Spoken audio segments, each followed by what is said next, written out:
I do think the importance of supplements is overweighted on the internet. If we're talking about longevity or overall health, the impact of exercise is better than diet or supplements. So I would say make sure to dial in two things: your sleep and your exercise. Welcome to the Path Podcast. I'm Mike Salemi. I believe that uncharted trails make the best life stories. So take a deep breath, put one foot in front of the other, and trust the ground under your feet. Join me in discussions on health, performance, business, leadership, and spiritual self-mastery, because these topics are windows into how well each of us have learned to trust our own path. Let's go. This is a Soulfire production. Today on the show, we've got Dr. Michael Ruscio. Now, Dr. Ruscio is a naturopathic practitioner, a doctor of chiropractic, clinical researcher, author, and incredibly successful podcaster. In addition to that, Dr. Ruscio just so happens to be a good friend of mine. And so I'm so blessed that he made the time tonight to come on the show. And while we do talk a lot on this episode about male optimization, there is so many things that Dr. Ruscio shares in this episode that can benefit men and women alike. And above all, one of the things that I appreciate most about Mike is he's got an incredible wealth of knowledge and he is a grounded human being. He is very relatable, and I've always enjoyed my time together. And you'll hear in the beginning of this episode, we are just coming off of the gnarliest bike rides I've ever been on. He pushed the paces with me. He pushed me to a whole new level. And with that, one of the beautiful things about having him as a friend in my life, and why I really feel it's so important to have men or just simply models and people who inspire us, is they really show us what's possible, and they really give us feedback into how we can all be better and how we can strive to do more, or at least to be more. And in this episode, he goes over so many things related to optimizing men's health, sauna protocols, cold exposure, cardio training, exercise, how to manage stress. And really, for someone as successful as Dr. Ruscio is, he really does prioritize his level of health above all. And so it's really inspiring for me to see someone who is really changing the world at the level that he is, and still he truly, truly focuses on his health, his well-being, and is constantly looking to be better. And so I hope you enjoy the show. I love every single time I get to connect with Dr. Ruscio. Let's get right into the path with Dr. Michael Ruscio.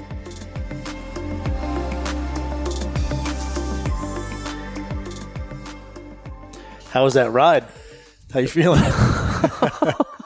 Well, first, it's hilarious to me because usually I'm the one putting people through the paces. And It's payback. This is payback. All right. So payback for what exactly? So lay the groundwork a little bit. Boy, this was, I don't even recall what year it was, but it's at least 7 years ago, probably. And we were at your parents' house, right? Your parents' house? Yep. In San Carlos at the time. Are they still there? No. They moved not too far away, but in basically Emerald Hills. So Redwood City, if you recall, the next city over, basically. You were taking me through a kettlebell and assorted torture workout, and it was tough. And I remember thinking, and this comes back to the theme that I think we'll hit when we come to the mountain biking, it's a mind F. I remember thinking, why am I weak? Why does this burn so much? Why does it look so easy when Mike does it? What's wrong with me, right? And this whole kind of dark cascade of doubting, negative thoughts. But I got through it, and it was a good, humbling experience. And now I'm on the other side of said humbling experience, which is a much better spot to be in, I think. Well, I think with that, especially thinking back to back then, so that 7 years ago is probably when I was approaching my most competitive physicality in kettlebell sport and conditioning. So it wasn't I think that was actually before I started working with Paul Chek and stuff like that. So it was kind of before my highest level of physical capacity, but I was training like a maniac, putting everything I could into it. And so for you, even though you're super fit, you train a lot, you were coming into a different world. Into your world. And right? And so tonight, the tables turned because I don't bike much at all. And I was sharing with you, I've also been nursing some knee issues. There's been an inherent fear around pushing it because I don't want to aggravate the knee, all these sort of stories. And when we were on the hour-long bike ride tonight, I got my ass handed to me. And I was, I think you did pretty good. well, dude, you were like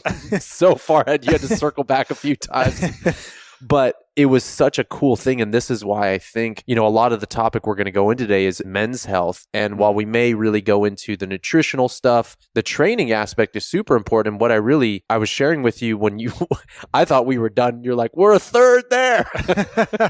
And then when we hit the halfway point, it was such a memorable moment for me, because when we hit that halfway point, I was just like, my knee wasn't hurting. We were saying, check off that box. Right. So I was like, okay, you're not going to injure the knee more. It's actually feeling quite therapeutic. But I hit this point where I was just like, and I shared this with you, I saw a vision in my eyes of Lauren and her belly. And you look back at me and you were just like, time to bring out the Goggins shit. That's right. And that's where I think, this is why I truly believe men need other men. Right. And we need to put ourselves in uncomfortable situations, because Totally. we may be thriving in one area, but as soon as we're in another arena, we really get to go face to face. So I'm super grateful that you guided me through that. Same. No, it was a privilege. It was a ton of fun. And you remind me of a story with my buddy, Zach Renner. So shout out to Zach. This is back in my California days.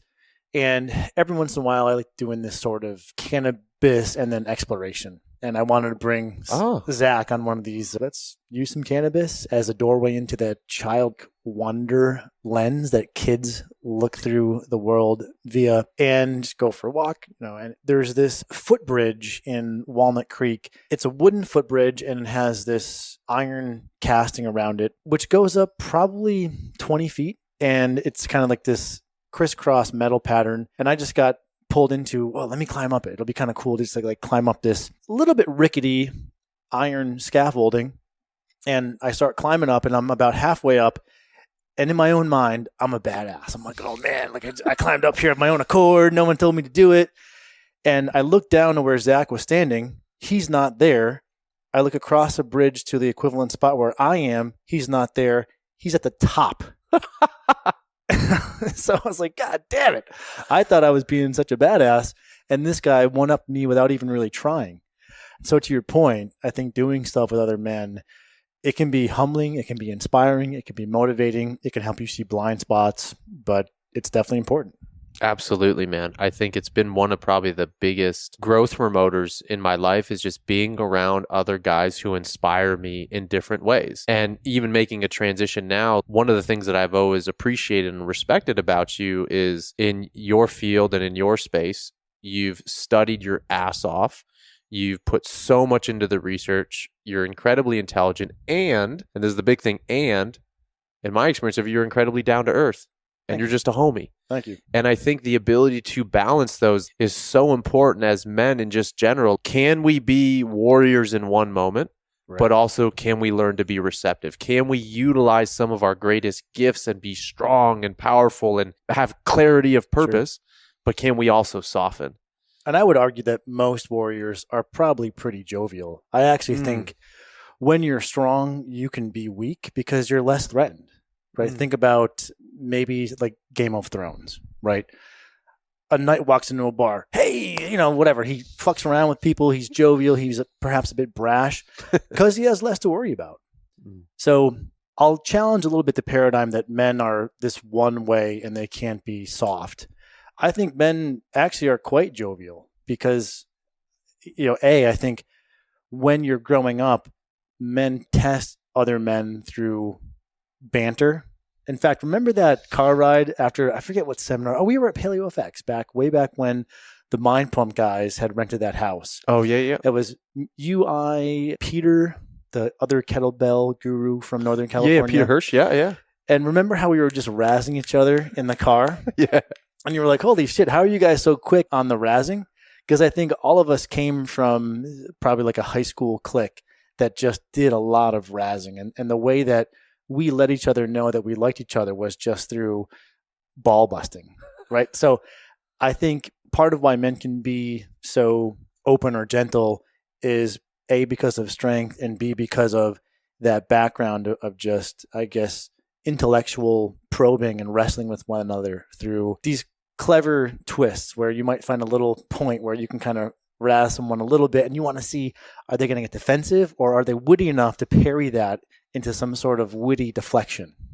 So what's coming up for me now is one of the interesting things is I feel like I could be mistaken. I went to an all guys high school. Like there was a lot of that stuff. And I never really caught on to sarcasm. Like my buddies still give me shit today, or Lauren's been educating me a ton on sarcasm. So you haven't learned the language of sarcasm, which is a language. I'm definitely learning. One of my girlfriends was that way. Really? Like, at first she thought I was making fun of her. I was like, honey, like I'm not, do you understand? Like I do the same thing to all my buddies. You don't see like when I make fun of Sean's hair, even though he has great hair, it's actually a way of paying him a compliment. You know, like, how long did you spend on your hair, Sean? Because you have a great effing head of hair that everyone's jealous about. So it's not actually derogatory. And she was like, oh, it took her a little while to kind of get it. But she's learning the language of sarcasm, as I guess Lauren is now tutoring you. She's tutoring me. And all the guys, you know, at the men's retreats that I lead, they all give me shit, but they're all helping me out. So awesome. Like, you know, I think we've done now 3 retreats, and each guy's like, who knows that I've had challenges with sarcasm or just understanding it.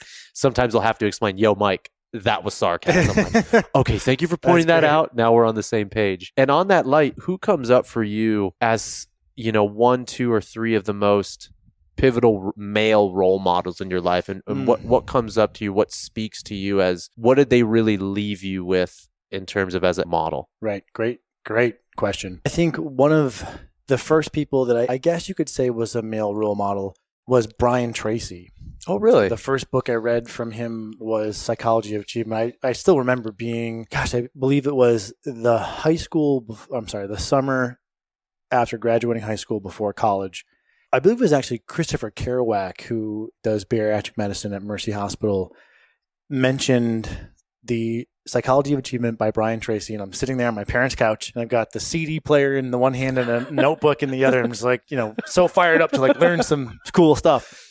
And just, he was the first person who gave me that myriad download of, here are the building blocks of a healthy psychology. You know, working hard, focusing, setting goals, the power of your thoughts. I mean, there were so many great things. Like one I remember was the law of integrative complexity, which states that he in a group, or she who can, but the way he phrased it was he, in a group who can assimilate and integrate the highest volume of information will eventually come to dominate others in the group. And I remember thinking, oh, so that means it's really good to learn and be able to distill learning down into utilitarian packets for people. So Brian Tracy was one who just really opened my eyes to this high echelon of thinking and thought and achievement. Let's see, I think Paul Chek would be another. He was one of the first people who showed me that you can be a non-academic but really smart and kind of, I guess,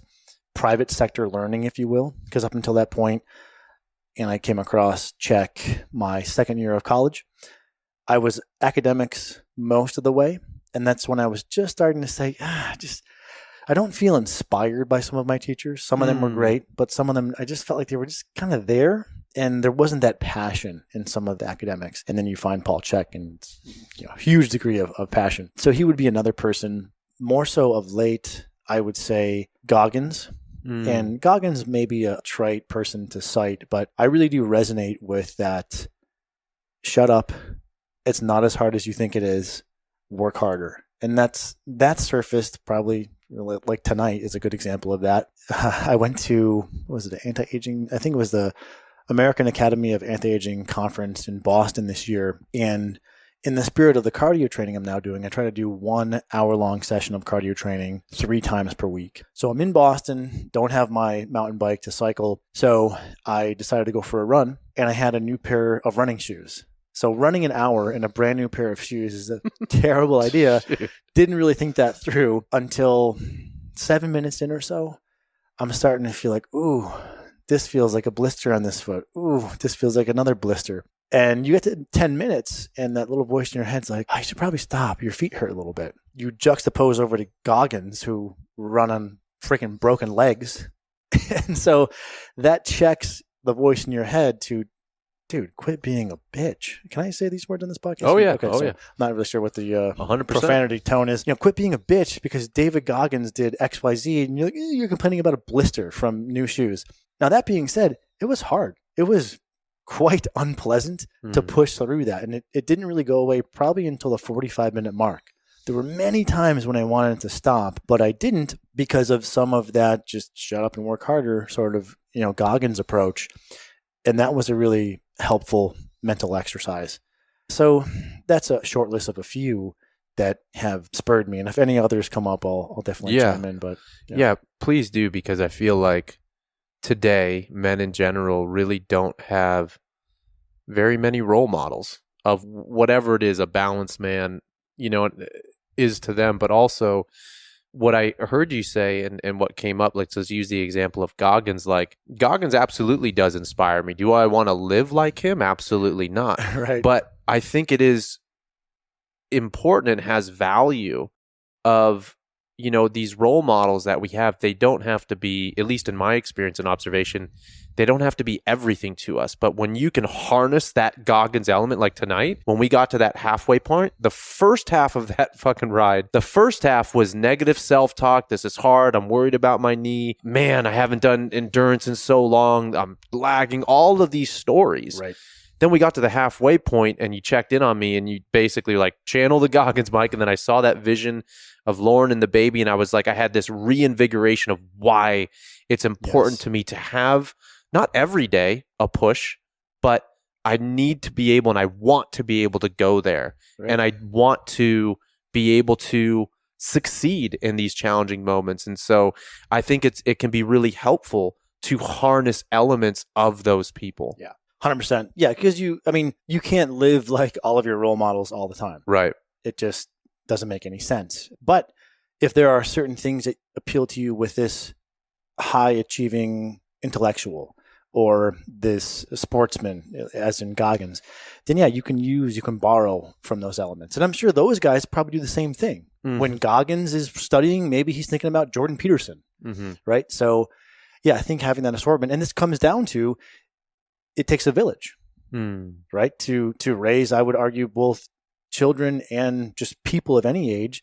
You need exposure to different people so you're not just living in this vacuum. And sometimes I wonder if this is why certain dictators forge such massive egos, because they're never challenged, right? They're just allowed to think. I will admit that there are times when I feel that creep, right? In areas where I'm proficient, I'll feel that negative creep of thinking that you're better than you actually are because of a degree of achievement that you've hit.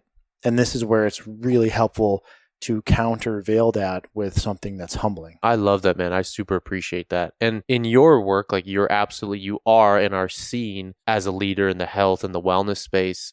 And I know a lot about your story, but it hasn't come easy. Like, it's come through repetitions, through endless hours of study, through being sick and rehabilitating yourself, through working with all sorts of clients and cases. And I could keep going on, but I'm saying this because in all of your years that I've known you, and I think I've known you now, when were you in chiropractic school? Like up through 10? To 2019?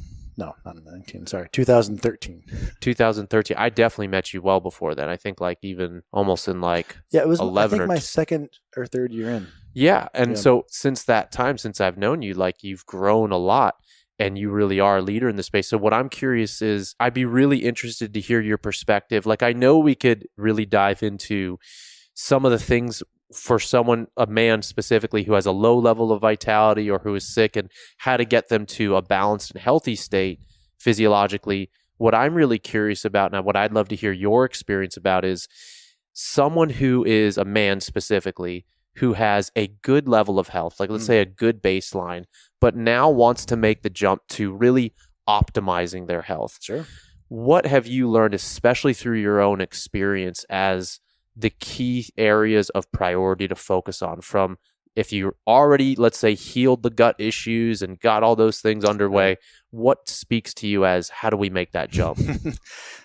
This is something I obsess over. Cool. Right. Because since I did get over those GI issues that I had, which really sucked way back when. For context, can you just share briefly what they were? Yeah, I had intestinal parasite, amoeba histolytica, and had terrible food-reactive brain fog, insomnia, fatigue, some bouts of depression. When I say fatigue, I don't mean a little bit tired. I mean 2 to 3 naps per day just to function. When I was 23, right? So it was bad. Coming from a prior college athlete who just had an inexhaustible well of energy. So it was a pretty, stark fall. But once those things were behind me, if I'm being honest, it's kind of never enough. I can never have enough energy, enough performance, enough intellect. And the immediate question there is, is this a pathological desire for unattainable levels?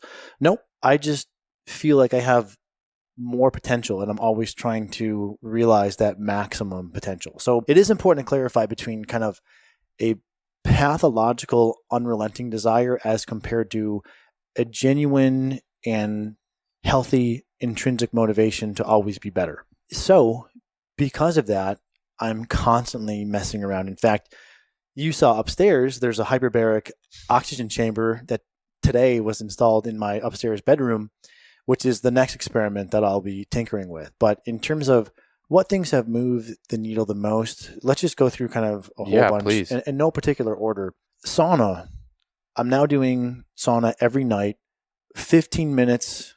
In fact, we'll do this right after the podcast. 15 minutes at about 205 degrees, 2 cycles through, 2 to 3 cycles through. So it'll be 15 minutes at 205. Then I'll go into the cold tank and I'll stay in there for anywhere from 1 to 3 minutes until my heart rate gets down to about 70. Okay. When you're in the sauna, you'll peak maybe between 130, 140, or at least I will. And that's usually when your body's kind of screaming to get out. And I'll cycle through. Doing that, I think, has helped with energy, with mental clarity, with recovery to maybe a 15% bump, I would say. And I think the quantification does matter if I were to try to quantify. I mean, this is subjective, so it's always going to be a little bit hard to quantify.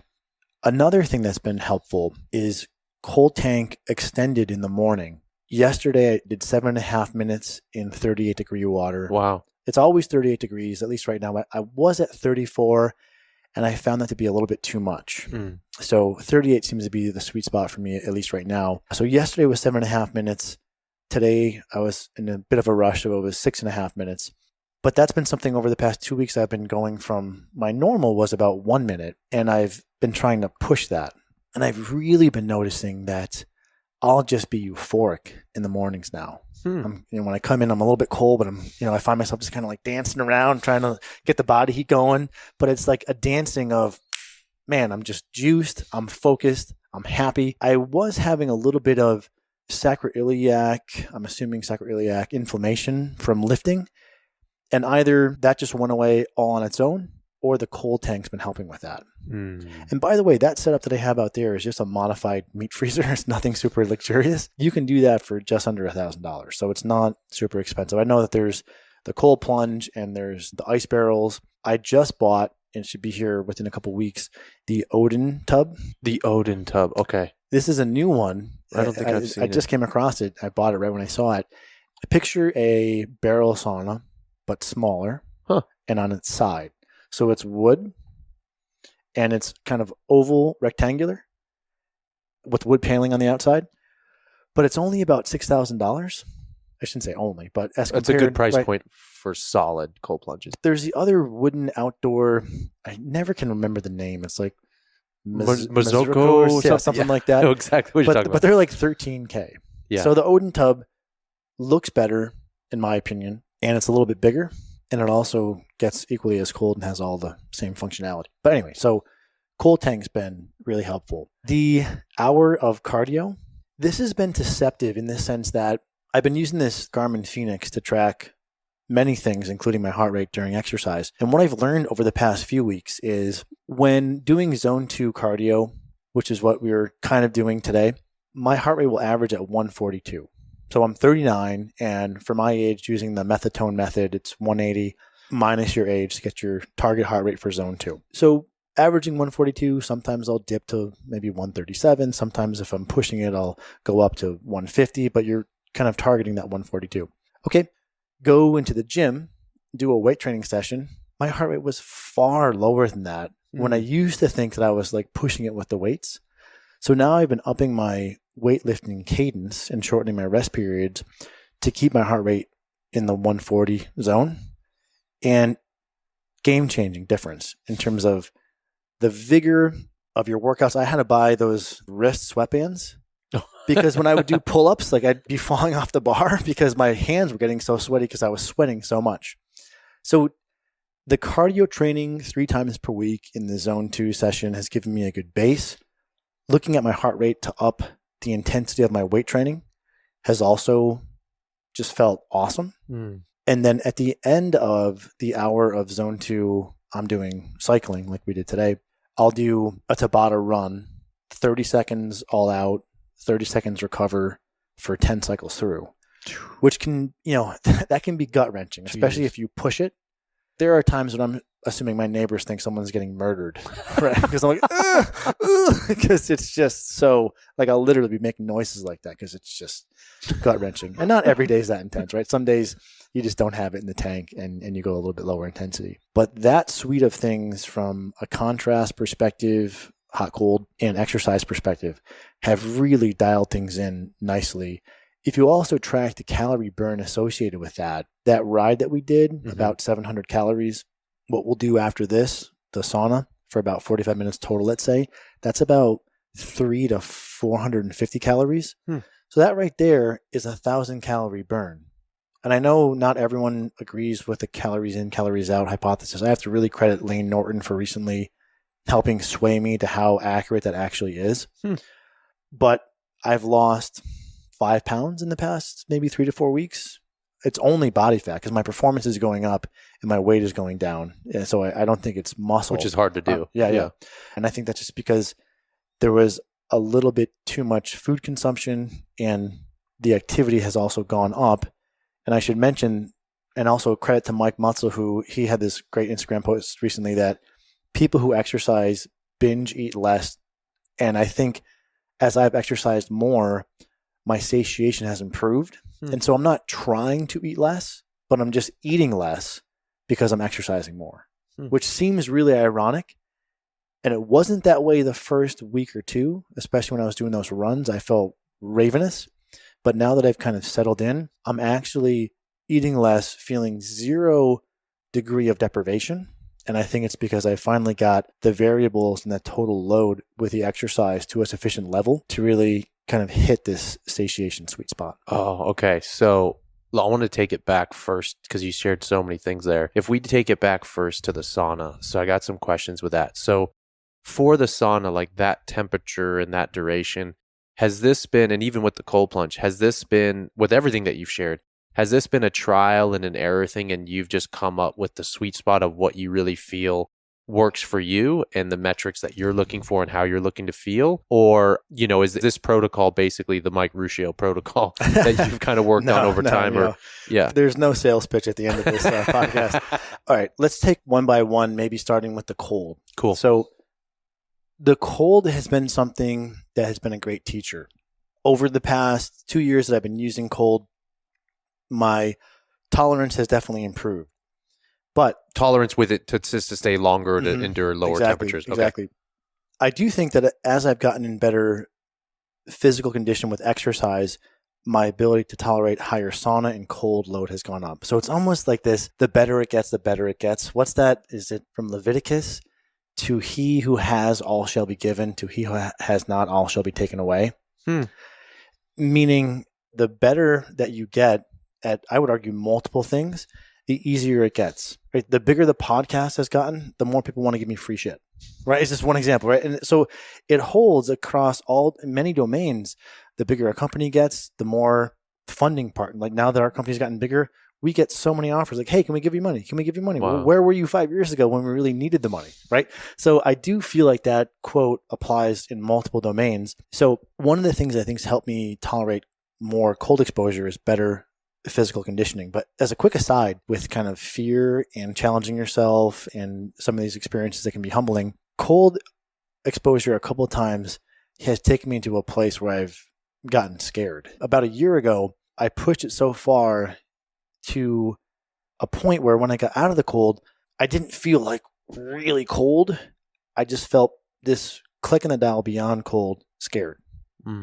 And I called my girlfriend at the time and I said, listen, if I don't call you back in 10 minutes, come over. Because that's like the level of fear that I was at. Were you out of the tank at this point or in the tank? I was out of the tank. No, okay. at that point, you're definitely getting out of the tank. I mean, you got balls if you're if you're that scared and you're staying in the tank. Hat tip to you, sir.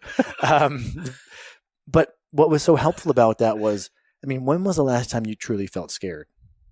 Not often. It's not often, but yeah. I guess the point I'm trying to make is that was valuable to be able to examine what was going on in my mind. Mm-hmm. And I think that actually has helped me with other times when I've been challenged in business and been really scared and just said, okay, this is what that emotional signature feels like. And instead of being so reactive, we can kind of step outside of that and not let it push us to make a decision maybe that we don't want to make. So with cold, it's just been kind of progressive overload. It's gotten better as I've become more physically fit. And I know in some of the literature looking at athletes and ice baths, they don't use it for like a minute or two, which is kind of like the hot cold contrast application, which is why I've been trying to do the longer sessions in the morning. And one of my buddies, Reed Traeger, he played soccer at Ohio State, and he was recently on my podcast just sharing how, now as kind of a weekend warrior dad, sorry, Reed, if that's not the most flattering explanation of or description of you, but how he's been doing, I think, 10 minutes in the cold tank, and he was saying just how his injury rate's gone down to nearly zero. Wow. So that got me thinking about, okay, maybe I need to not do this just as the contrast to cool down after the sauna, but do it as more of a dedicated ice bath. So that's kind of like the evolution on the ice piece. And then with the sauna, it was actually Eric Hinman, who, if you haven't interviewed Eric, he'd be a great interview. Cool. He's previous triathlete, did Kona 2 times. And actually, I got a few things from him. The cycling I got from him as an idea of, it'd be nice to ride a bike instead of just trying to run all the time, which can be boring and monotonous, at least in my opinion. So I got that from Eric. And then also he humbled me and he's like, here's what I do. And he's ripped and in really good shape. He's like, I do 3 rounds at 215 degrees for 20 minutes. And I said, what? Because I was doing at that point, like 1 round of 10 minutes at 200 degrees. So it was one of those, okay, here's a guy who's just blowing past you. Let me see if I can step it up. And it was a little bit challenging at first, but I really feel that as I've adapted to that load, it's yielded some pretty big dividends. There are loading minimums for benefits from sauna, and I believe it's a total time in sauna. Huberman discussed this on a podcast recently, and I think it equated out to 3 15-minute sessions. So I think it was maybe 45 to 60 minutes per week is kind of the threshold that shows benefit. And that's probably taken from observational data in Finland and kind of like the Nordic countries where sauna is really popular. So I don't know if you have to be super meticulous with hitting that level of dose. But that's the cold and that's the sauna. And with the exercise, it was a combination of seeing Eric Hinman's comments and then also Peter Attia interviewed this exercise physiologist who really detailed the importance of VO2 max. And the protocol that they were kind of espousing for VO2 max was an hour of VO2, an hour in zone 2, like we did, and then follow that by some sort of threshold VO2 max training. And the guy that Attia was interviewing, I mean, he had gray hair, so I'm assuming he's in his late 60s or early 70s. And that's when I said to myself, okay, I need to step up and do some sort of threshold training where you're like pushing as hard as you can. I think they were doing sort of 4 minutes maximal by 4-minute recovery. I'm doing something a little bit different. But the point I'm making is if a guy who's 70 something is doing an hour of zone 2 cardio and then like a 4x4, I can do a run at the end of a cycling session. So I think you make a great point in that we need to see what other people are doing to expose if we're doing enough, if we're doing a sufficient balance or what have you. So yeah, all this has really been the derivative of just seeing what other people are doing and trying it out and finding that it works really well.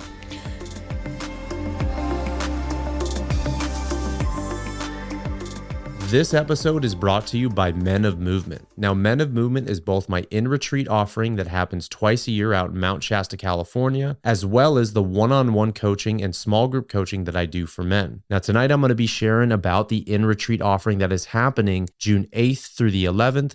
once again in Mount Shasta, California. And at this event, it is led by myself as well as 4 to 5 incredible other men's facilitators. And at this event, we basically guide you through a systematic and methodical process to start peeling back the layers of self so that we can really get to the root of what potentially is holding you back, what is really causing mental and emotional distress in your life, or physical distress or spiritual stress. And we really utilize rituals and ceremonies in this process over the course of 4 days. We do sweat lodges and cacao ceremonies, and there's an incredible amount of inner work, story work, that if you haven't heard this before, go ahead and listen to the podcast with Tyler LaFlock and Justin Bryan. It was a recent one on the path where we recapped one of the most recent retreats if you want to learn more about it. But let me just say here, this is one of the most powerful things that I've ever led and been a part of in my life. And I'm not just saying it. It is so fulfilling and truly inspiring to witness the men who have been showing up with courage, with curiosity, and just with this energy of brotherhood. So if this at all is interesting to you and you want to surround yourself with men aiming to be better, aiming to support one another, looking for community, just go ahead and visit mikesalemi.io, and in the upper right-hand corner, you will see a drop down for the Men of Movement Retreat. You can learn so much more about the event. And you can also fill out an application to hop on a call with me, and we'll start digging in. We will start the actual change process before you even arrive at the retreat. And now that we are a few months out, now is the perfect time to really put something on the calendar. And once again, if you are interested, hit me up. Let's have a conversation. And for now, let's get back to the show. Well, there's last time I was actually at Check's house. We did a podcast. We stacked some stones. We were in the plunge. It was an awesome sauna. And the way he utilized the plunge on that day fucking blew me away and gave me a whole new understanding of what's possible. And it's not necessary to say that I want to do it like him, but just cognitively, like when people, for example, when the first guy to hit, this is a common example, but hit the 4-minute mile, right? Then all of a sudden, so many people got to breaking it because the psychology is so much. Tonight on the ride, for me, that second half wasn't physical. I mean, yes, it was. There's a big physical component. But the biggest switch that went on was the psychology. Doing an honest assessment with where I was at in that moment, getting clear on the things of why I want to do this, for my family to be a role model, why I want to just prove it to myself. And I knew that I wasn't going to get hurt. Right. Like I knew, like that's the thing I think with a lot of this stuff is, I think it's just being honest with where we're at and just realizing like it's not about being reckless, but it is about pushing our thresholds. And I'll give you a quick example on that point, not to cut you off, but my buddy Rob I was telling you about earlier, he and I went for a mountain bike ride. And as we're coming around one of the passes, he says, "Do you know how to ride stairs?" And I'm thinking, ride stairs? Well, yeah, I can ride downstairs. So we come up to, it's a flight of stairs, and then a flight of stairs. And Rob just goes, and I come up to the edge and go, dude, no, because I don't really ride stairs, but my answer to most things is yes, unless it's highly unusual. Like I think I've rid down a small, maybe it's like 3 steps, something like that. Yeah. But not what I'm assuming was 15 steps, a small tabletop, 15, and then 15 again. So that was a point where I said, not worth it. Right, because if I screw this up, there's too many stairs for me to keep careening down. I could have done 5 and felt it out, and then maybe stair-step my, no pun intended, stair-step my way up to doing a larger number. But that just, the risk reward wasn't there. Right, there was very little to gain and a lot to potentially lose. So I think it's a good point to push it cycling where it's hard, but you're not really going to get hurt. Yeah, you're not going to die. No. And I think once you can really settle on that, then you'll find out there's a whole nother level that you can go to. And you had shared earlier that a big motivation for you to train or to take care of yourself or to push yourself is to realize your highest potential. I'm curious, is there anything else that comes up in terms of like, why do you take and strive to take such good care of yourself? Good question. I think part of it is that's just the way I've been since a young age. I remember being in high school. It was actually the high school graduation party my parents were throwing for me when I was graduating at our house. And I just really wanted to go for a cycling session before the graduation. I had an old, were they 12 speeds? Like the old cycling bikes that my Dude, I could not fucking figure out the speeds tonight, Yeah, bro. I'm glad I thank God gave you you can slow the it down. session there. So- But like one of those old 12 speed road bikes, right? The really thin tires. My grandfather, I think, just found it, or a friend gave it to him and he dropped it off for me, and it was just super fast. I had always rode a mountain bike, so getting on a road bike was really cool because it was just so fast. So for a few month period, I was just obsessed with just like cycling. So that's always been in there, right? But now I look at it as not only something that I enjoy and am intrinsically motivated to do, but also because there's this carryover to, I have this thing that I'm trying to do that I feel to be more important than myself, which is, we have the clinical practice and the podcast and everything that we're doing, trying to educate people on how to be healthy. But the other gift in charlatanism, which definitely exists, and especially in my space of alternative medicine, is that it gives me something to fight against. In that I see people who come into the clinic who will literally spend $15,000 on testing. Yeah. Under the promise of, you're sick, these tests can help you. And some of these tests have been shut down and pled guilty to fraudulence. Fuck. It would blow, if you knew what I knew about some of this stuff, and it's no secret, anyone who just researches can find it out, but just because it's in my field, right? Yeah. Would make your jaw hit the floor. And when I see someone come in who's gone to a few doctors and been mistreated, the first doctor was diehard, no gluten. The second doctor was the testing doctor. So now you are afraid of food. Plus you've spent 15 grand that got you nowhere. And these people are wrecked financially, psychologically. So that motivates me to like, hey, we got to step it up and we got to do a better job. We have to be more articulate. We have to be better at marketing. We have to be better research, because it can't just be that we have better answers, because if it's well, the data clearly showed, no one's going to listen. So you have to find a way to be truthful, but also be compelling. And that's twice as hard, right? Because it's easy to be like, hey, I'm Dr. So-and-so. Like, let me tell you what studies show. Like the whole, right? They know very little, but they're compelling in how they articulate it. And there's a lot of people out there who are like that.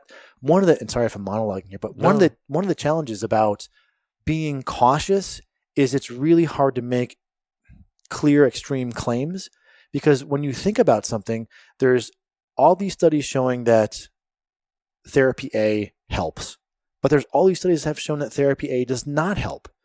So how do you just say gluten causes problems because it upregulates inflammatory cascades in the intestine? That's so easy for people to get behind because it's so confidently portrayed. But when you say, well, the prevalence of gluten sensitivity is about 10% of the population. Studies vary from 6% to 13%. Maybe the most compelling study was by Volta, and they found 6%. That's not as compelling. It makes you a better clinician, but it's not super clear, because what you're doing is you're looking at all these things via probability assessments, right? But zooming out and mapping that onto the general point I'm trying to make is you have to work twice as hard to out-message the people who just say whatever they want to say, and all they care about is saying stuff in a compelling fashion, when you're trying to be truthful but also compelling. Because now you have to weigh the evidence, which takes time and thought, and then find a way to articulate that in a compelling way that's also not going to mislead people. So because of that, I look at all these tools as a way to make sure that I have enough energy and mental clarity to help do what I think I'm here to do, which is really fight against all of that heresy that really harms people. With relation to men specifically, are there any things, like you had mentioned the gluten thing or the testing thing, are there any things that pop out to you in your mind as it relates to where maybe a lot of men are being misled with some of the information or things that people are touting that's going to get them to, let's say, their next level or whatever we want to say? Good question. With male health specifically, nothing comes to mind in terms of like really pervasive canards that men need to be aware of. But there are a few things I think that men should think about. One is just pushing your body with training and with exercise. I'm inclined to think that, and maybe your audience is different because I'm assuming you attract people like yourself and you're really fit, except for today. Just kidding. Sarcasm? Yeah, there you go. I'm confused. But, just looking at myself, right? Like I wasn't pushing it enough. And now that I have, that's been really beneficial. And there will be crashes, but there have been times when I've pushed too hard and I've crashed. But the trend has been this sort of up and down, up and down. But even the downs are occurring against this macro trend of improvement. So that would be one thing I would offer to men. The other would be fun. I don't know if this is a problem for a lot of men, but one of the things that's been helpful for me is just being able to go out and have a few drinks and be an idiot and be fun and just kind of have a reset from always in sort of warrior mentality. We've got a lot of work to do. We're trying to change the world, which can be great, right? But that can grind you down. Yeah. So that, I think, love. I am not married, but I've had, and I hope to be one day, right? But I've had a string of really good relationships, and those have been so enriching. I don't think I would have made it through all the hardship that I've had to encounter if it wasn't for just having that love and connection, because that's a whole nother gear, right? It's like you're fighting, in proverbially speaking, all the time to do this thing, to build this enterprise, to help people. Then you need to be able to be a human, right? And like love and kiss and connect and play and have sex and do all those things. So I guess it's easier said than done. Like find someone to love, right? But I think it is an important thing to make sure no matter how busy you are, you carve some time out for, I guess. And then a couple others, while I'm just kind of rattling off, I do think having testosterone levels checked is important. Okay. And if you're... Do you see most men with low test? We don't test testosterone in the clinic. It's not really something that we work with, but on my own journey, there have been times when my testosterone was in the 200 to 300s, and that clearly needed to be supported. Things that have helped me with that for a while was HCG, and that's human chorionic gonadotropin. It's a placentally derived hormone that's essentially the same thing as LH, luteinizing hormone, which signals the gonads to make testosterone.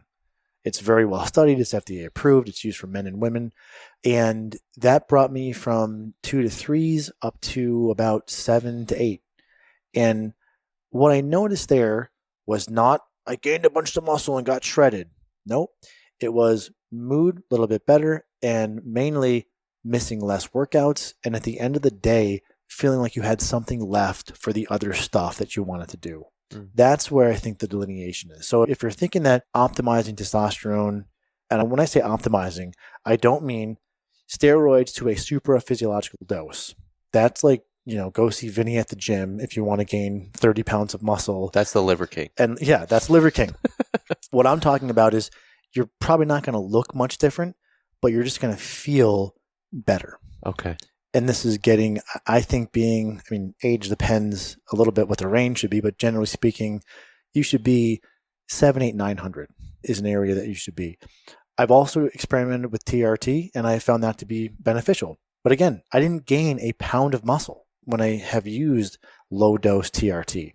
But like I was saying a moment ago, miss less workouts. And the biggest thing might be just at the end of the day, do I end up here, right? Or am I tinkering around on the piano? Am I doing the chores that I have to do? Am I up for going out and getting a drink, right? Or is it I'd love to, but I'm so busy, right? It's like those little things that are kind of pernicious, but if you audit, you're either doing all the stuff that you'd want to do or you're recluding from some of those things, right? Less hobbies, less chores getting done, less extracurricular, if you will, meaning going out, grabbing a drink, grabbing dinner. So yeah, if you're finding at the end of the day, you need to be on the couch watching TV for 2 to 3 hours, that would tell me there's something that needs to be sort of dialed in. Not necessarily testosterone, but just something to pay attention to. Well, with that and everything that you're saying, this is why I believe it's so, I do think that, having tools like HRV and Oura Ring and all those things can be really helpful. But for me, everything that you were saying, it invites in what's important to me is having a greater intuitive awareness of ourselves and of our patterns, because we're each going to have a path of growth and we're each going to have a path of decline. And in the path of decline, when we're stressed, when we're fatigued, when we are in trouble, let's say, or when our patterns are rearing up that aren't supportive to what we want to achieve in life, there are certain patterns that we have. Maybe it is for someone watching the TV. Right. For me, some of this stuff can spread across all people, but there's certain things that I know, or I know how Lauren acts in certain ways. Sure. We've got certain triggers and the fuses get shorter and shorter. But as we learn this and as we continually are curious and investigate and we really look at our patterns, we can actually see, am I in a path of decline right now, or am I in a path of growth? And I think ultimately what we're trying to do is incorporate more practices that give us that awareness and that hopefully lead us more into our path of growth, whatever that is for you. Maybe someone, when they're in their path of growth and everything, they're in their flow, they feel like being more of a helper to others. For me, sure, I get really creative and enthusiastic. Like I can handle more projects and multitask better. When I feel like I can only do one thing at a time and just putting one more element on the table will fucking break me, that I know is I'm heading into my path. Yeah, definitely. Yeah, I mean, great points. And I think it is important to know what are the dashboard indicators when you're not running at optimal. And sure, I mean, there's going to be times when you're riding the wave and everything's perfect, and then times when you get knocked off the wave and you're not perfect. So I think important for us, and I know we're in agreement on this, that you're not perfect all the time. We're human. We have downs. And maybe just to say as an aside, the downs happen to everyone. Mm-hmm. I know hard charging triathletes who've gotten knocked down. So you see so much on Instagram or whatever of people when they're at their best, but there are definitely moments when you feel kind of cruddy. And I think just knowing that's helpful so you don't freak out.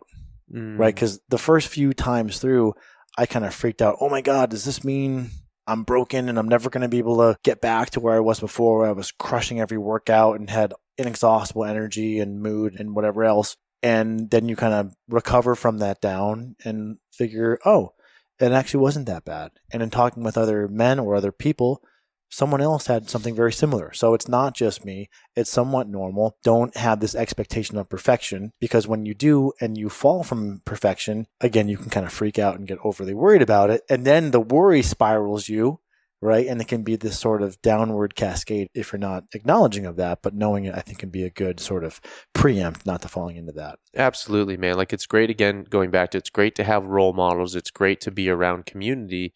But I think it's really about us playing to our best. That is really what I'm always trying to do. Sure.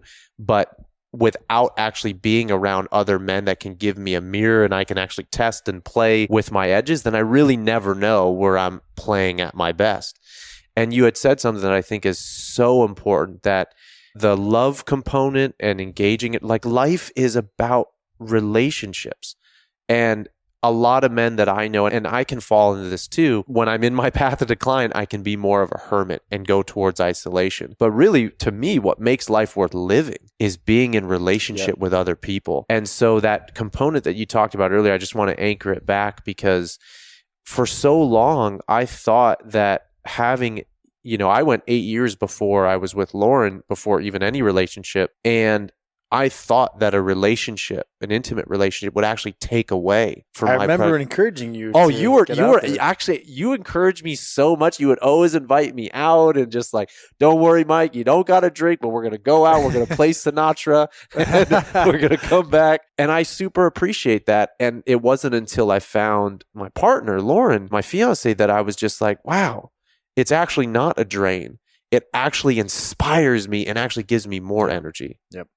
Totally. And this is part of the reason why, to your earlier question, I work so hard to be fit, and you're helping me connect this, because I hate at the end of a workday having nothing left for life, right? And that's why the hyperbaric and the sauna and the cold and the TRT or the HCG or the peptides or, whatever it is, because I just don't want to be that person, like you said, that has to hermit, because I've been there too. And I've been invited out to a function I know would be fun. And I've said no because I just didn't have the vitality. So having that nearly inexhaustible well of vitality allows you to live more of life, including relationships. And that's where it's at, right? That's the travesty, I think, of the fact that we work 40-hour work weeks, because if you're not in generally good condition, you might not have much left. And I think we've all seen the person who's been out and they're just kind of, and I feel bad, and I'm not making fun because I've been there, yeah. but no one wants to be there. You want to be the life of the party if you can, or at least be super engaged while you are there. Maybe you're a little bit more introverted, so you're never like the life of the party, so to speak, but you're super engaged in the smaller bubble that you're in. Yeah. So, I mean, it's a great point, and that's definitely one of the top motivators for me. With your journey now, like we've talked a lot about optimization, for you, what's next, or where is there still room for you to grow, and things you're excited to explore, or things that you think you could maybe further your potential? Well, like we were talking about before, so there's 2 operations that I'm involved in. There's the clinical practice, for which I'm the chief medical officer, and I'm also a practicing clinician inside the practice. And then there's drruscio.com, where we have the book and the podcast and the blog. And these 2 operations, I feel, are doing a lot of good in the world. But in order for them to be established and to grow and to help people, and also provide work for researchers and writers and the doctors on our clinical team and the staff in our office, I've had to just really CEO hard. And, I don't struggle with how I articulate this, because sometimes I feel like people, they sign the papers to have a LLC and they say, I'm a CEO. And I get that. And that's cool to just label yourself as a CEO when you're just starting an operation. But when you have an operation with 30, 40 some odd people that has financials and has moving parts and really requires you to steer the ship in the right direction. And if you don't, or if you hit an iceberg, you're the guy having to triage all that stuff. That's what I'm talking about. And that's just sucked.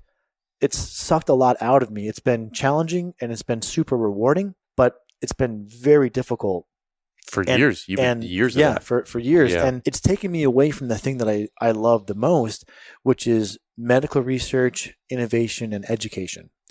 And there was this path of being a clinician in just my private practice, head down, and doing all this stuff, and then figuring many things out, and then putting those ideas out there and seeing that they resonated with people and they helped a lot of people. And then there ended up being more demand than I could service. So there was the book and there was the podcast, and then the clinic grew. And when the clinic grew, I was like, holy crap, this is a lot more difficult than I thought it was going to be to kind of grow a clinical practice and sort of build that team. And it's been great. And we have an amazing team, but it doesn't happen well without a ton of oversight, because at least at our clinic, it's not everyone does their own thing. We are all in the same clinical model. Here is how we analyze information and treat patients. And finding that right balance between making sure the standard of care across providers is the same, but also not turning them into kind of robots, takes a lot of work and feedback and oversight. So all of this has taken me away from the thing I love most, which is looking at an issue and trying to figure out, like with gluten, where does the truth lie? A lot of people will tell you that everyone should avoid gluten. Some people will tell you that no one should avoid gluten. Can we go into the research literature and figure out what the kind of accurate perspective on this is? That's what I'm excited about getting back to, and finally being at a point where I've really been able to turn the corner to be freed up from this sort of CEO work mostly, and focusing, instead of maybe 15% on the medical research and education stuff, making that something like a 90% focus. So that's the thing that I'm really the most excited about, because I think people deserve better information than they're getting, especially when it comes to integrative and alternative medicine. And it's a good field, and I feel that the people in the field are trying to help people. Yes, 100%. But the education has been so contorted by lab companies and supplement companies funding seminars, funding speakers, that we've drifted to a point now where what I mentioned a moment ago is somewhat commonplace, where people will spend thousands and thousands of dollars to no avail. So being able to get back to a position where we can, or I can, focus more on research and education to help people is really exciting. So that's the thing right now. Like I was telling you, this week I've just been working a ton, but it's been energizing rather than depleting, because I finally have been able to get back to doing more of that. Dude, I'm so happy for you. And I said this when I first arrived, and I mean that. I'm genuinely so happy for you to see. Well, you've seen me back when I had a car. I wanted to come. So I'll just So share the many story. times, yeah, Right? go It for is it. kind of embarrassing, but I mean, this was 7-8 years ago. But my car was so shitty, I couldn't drive it for more than 30 minutes, right? And it wasn't that I had no money. It's just all the money was going into building these operations. But nonetheless, right, that was me 7 years ago. I had a faulty cylinder head, and my mechanic said, you probably shouldn't drive on the highway for more than like 10 or 15 minutes. And I think you were like 30 minutes away. I was like, Mike, I want to come see you, but I'm not sure if I'll make it. I'm not sure if it'll break my car. So one thing that's coming up, and please feel free to take this wherever you would like, especially knowing you from where you've been, the struggle that you've gone through the last 4 years, and now being into this more of a thriving state. What, if there's anything right now that comes up, like mainly in your heart, what, if anything, scares you right now? The thing that scares me is really the prospect of having a family. It's both something that I'm really excited about on the one hand, but I have been obsessed over optimizing efficiency and output. Like everything that you see here has been designed so that I can maximize my professional and intellectual output. And all these routines, and it's allowed me to, I think, do a lot. I mean, over the past several years, even though it's been hard, I feel a lot has been achieved. And I know at some point that's going to get interrupted because of family and just thinking about and optimizing for output are a bit exclusive. Now, those things that I've learned can probably be shrunken down and still exist and be fine. But I know that's going to be probably on the one hand very rewarding, probably extremely rewarding, but it's also probably going to be quite the shift in terms of maybe an analogy, since I know you like using a lot of primal analogies, as do I, right? You were a good warrior and you really liked battle, and now you have a kid and you're kind of like in the hut changing diapers and you hear like outside all the warriors training, you're like, shit, I want to go train. But you're doing something else. Yeah, it's that sort of paradigm shift that I know, hope anyway, is coming, that it does scare me a little bit, in part because there's probably been some ego drift, or for lack of a better term, that needs to kind of be chopped, meaning when you're only thinking about output, you can be a little bit self-centered. I don't mean that in a bad way, but I mean it in all your decisions are centered around how you can be maximally efficient.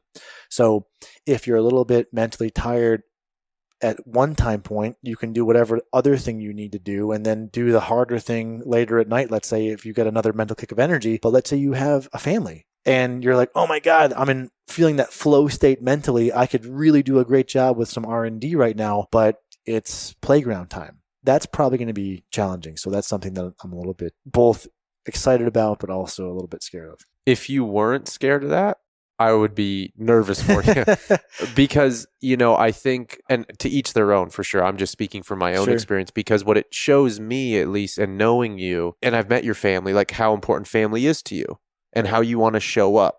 So for me, what I take that as is the responsibility that you bring to the things that you care about in life.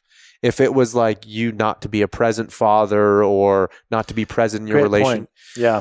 I mean, if I wasn't worried, that would mean that I was probably or potentially okay with not being present. But because I know that I really want to be present and I want to do that really well, plus these other things really well, it makes it more challenging and therefore something that you'd be a little more tenuous about.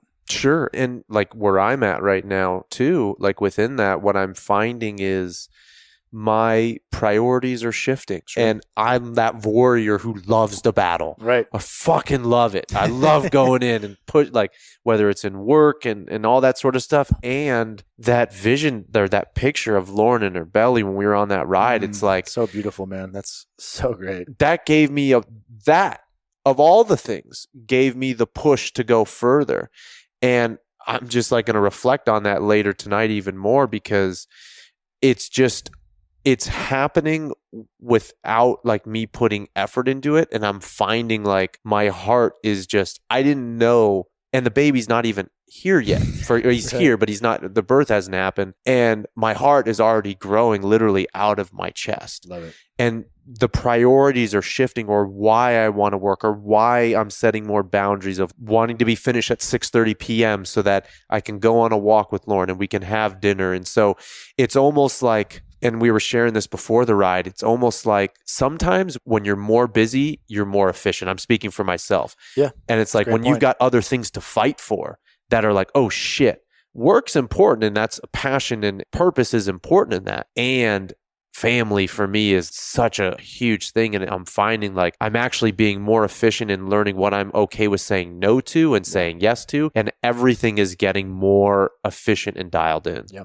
I mean, and that parallels as the clinic and the business has grown, I say no to progressively more things. And that's just due to the pain and the pressure of just, oh my God, there's like way more than I can possibly do.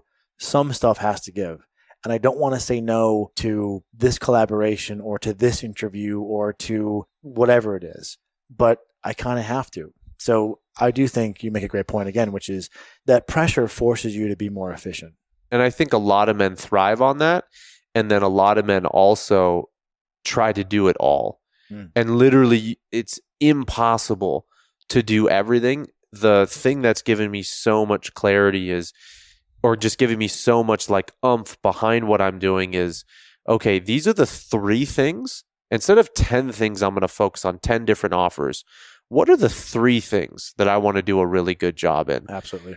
And with that clarity, oh my gosh, I've just like, one, felt this surplus of energy, gotten more rewarding, with the work's gotten more rewarding, my income's going up. And so sometimes at first it was a fear for me, like, oh, if I'm going to be taking out 7 out of 10 offers from my business, I'm going to be earning less. But in fact, it's the opposite. And what you're saying too is as you're streamlining things and as things are getting more efficient and you're dialing things in, it's like you're actually not earning less. You're in fact earning more, and you're doing so almost from a different place, and now you're getting to do what you love. Absolutely. And, there's a great parallel even for clinicians. In our space, I think younger and less experienced clinicians, they use more tests and they use more supplements because they don't want to miss something. It's almost like in life or in business, you don't want to say no to anything because you don't want to miss an opportunity. But with wisdom comes the ability to be discerning in, well, we don't need 3 tests. We need 1. We don't need 5 supplements. We need 1. We don't need to do 7 things. We need to do 3. Yeah, that seems to be just a byproduct in multiple aspects of life of gaining wisdom. It's a great point. Yeah. And with that point to what you were saying, the fact that you say you only need 1 or whatever, but you've already exhausted, you've gone through, that's what wisdom is, right? It's knowledge plus experience. Many years of using too much stuff. Many years of doing too much. Or doing too many things or whatever it is. Yeah, exactly. Totally. The other thing that's coming up is going back to the conversation of men. And I think you definitely touched on this earlier, but I'm curious, where do you see most men putting their time and energy into, but not nearly getting a return for what they're putting into? Is it focusing on TRT? Is that what you're seeing a lot? Or are you seeing, guys just double downing on certain supplements or peptides, or what do you tend to see that's not really delivering? I don't know that I have enough data to really answer that question well, because most of the men that we see, they're not necessarily trying to hit male optimization. They usually have IBS or GI issues or some sort of gut brain issue with lack of focus or energy. So most of my clinical experience is really with symptomatic individuals who are trying to resolve those symptoms, not so much male optimization. But I will say, from the little I have sort of garnered with that grain of salt, I do think something like TRT should be one of the last things that you consider once everything else is dialed in. I wouldn't say it's something to do first, although you could make an argument, and I hear this argument, which is if someone doesn't have that energy at the end of the day, like we talked about, and they're just going to be on the couch, maybe TRT gives them a boost to forge the healthy behaviors, and then after a term, they don't need the TRT anymore. So I think as long as you're working with a provider who seems to be pragmatic and not overly confident or sort of dogmatic, then you'll probably be able to find your path. And then with peptides, again, I'm not sure what most men are kind of being confronted with there, But I do have some serious concerns that peptides are overly used and proclaim to do more than they can. As someone who's currently on peptides, right now I use CJC 1295 along with ipamorelin. It's sort of a combo. And why would you choose to use those? Well, so I've gone back and forth on this. I experiment with stuff incessantly. I'm always trying something. And I've tried about half a dozen peptides. And if you had asked me this question maybe 6 months ago, I would have told you that I didn't think that CJC with ipamorelin does anything. And now I've actually changed my mind on this because I recently restarted it just this week, or actually last week. And I really noticed that it just gave me like an extra hour of productivity in the day. Now, it's also possible that's been skewed and confounded by the fact that I've at the same time got that new podcast studio upstairs and I'm really focusing on the recording bit. So it is a little bit hard to disentangle though. So I want to be clear that my level of confidence on this is maybe 70% due to the variables.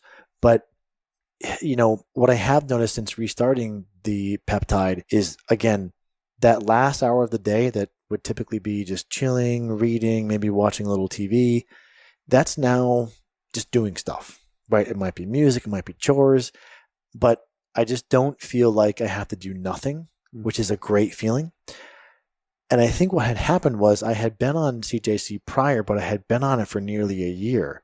I'm assuming that there's just some degree of acclimation with CJC, and you should probably cycle on and cycle off. Because I do recall when I initially started on it, feeling that same thing, but then I lost that benefit over time. And this is probably why it is recommended with certain peptides that you kind of pulse them.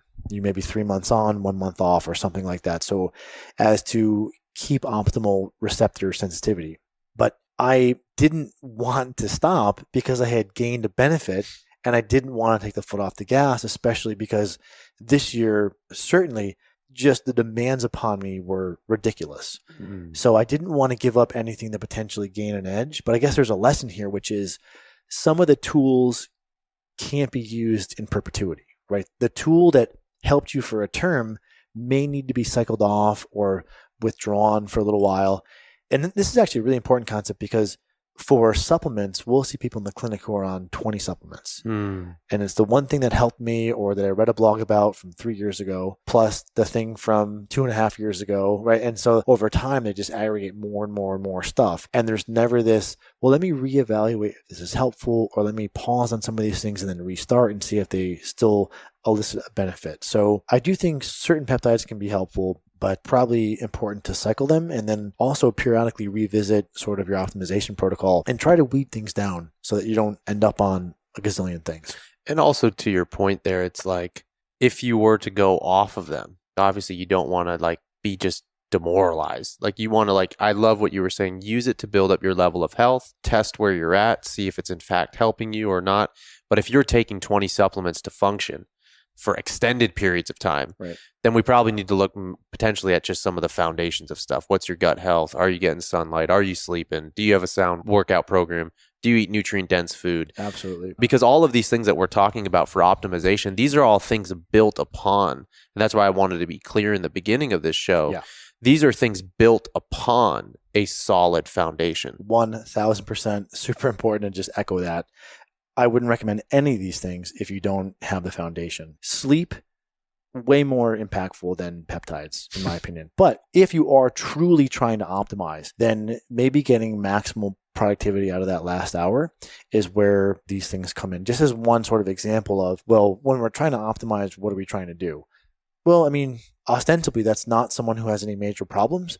They're just looking for that last little bit. Maybe an improvement in their cycle time, an improvement in their daily capacity, an improvement in their verbal fluency, or whatever it may be. But yeah, I mean, things like peptides, I think for the most part, because there's such a paucity of data on them and they're experimental, should only be used in a optimization capacity. And also, you'll probably have a somewhat consistent baseline of how you feel to then compare against. So it's not that you're in the throes of not feeling well, because that's so variable that it's really hard to see if the experimental peptide actually helped you. But when you're like me and you're doing the same stuff and you're pretty dialed and you say, 9 o'clock is when I kind of peter out. Okay, let me try this. And if all of a sudden I'm noticing that I'm able to go through to 10:30 and just relax for 15 minutes and then go to bed, great. That was a win. You have to be careful about placebo because that can also throw you off. So I think approach these experiments with a neutral expectation, because one of the challenges is you can go watch a YouTube video on any peptide and a guy will be telling you for 45 minutes how awesome it is. And they'll never tell you that, oh, by the way, this has never been given to humans in a clinical trial. It's like this thing that drives me nuts about some of the peptide. Let me tell you 17 mechanisms as to why peptide X is so great. Then I'll go into PubMed. Dude, this has not even been studied in humans. You're looking at rat data. You're looking at in vitro data. So yeah, you need to be careful about placebo, because if you take the peptide with that expectation, you could say, you know what, I think I am feeling a little bit better. So you want to approach these things as neutrally as you can so that you don't placebo yourself. Yeah, totally. And, as we're closing this out, there's a few last things I wanted to chat with you on. Let's just say for the people that are at a below baseline level of health, is there a resource or something that you would recommend they go to get support, and just that you found to be really helpful and effective to get them to the level that they can utilize what we're talking about? Yeah. I mean, there's a number of resources depending on what people need.